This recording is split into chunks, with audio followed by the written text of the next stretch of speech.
Got a long URL that you need to reference in an email or in a Word or PowerPoint document? A simple solution is available. Consider this option. The URL that leads to the Work Smarter playlist is rather long. Would you rather see this in an email or this? I'm assuming that you prefer my first option, so here goes the tip. Copy the long URL, go to the Insert tab, Hyperlink, or use the shortcut Control key plus K. Paste into the lowest text box beside the word address the URL that you've got copied.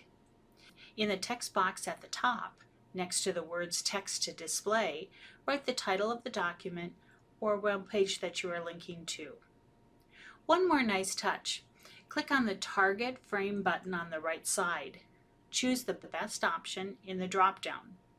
My preference is New Window. By choosing this option, when my client clicks on the URL, a new tab or window will appear, and they can easily go back to the former window when they wish to. Try this the next time you have to hyperlink to another page. Work smarter.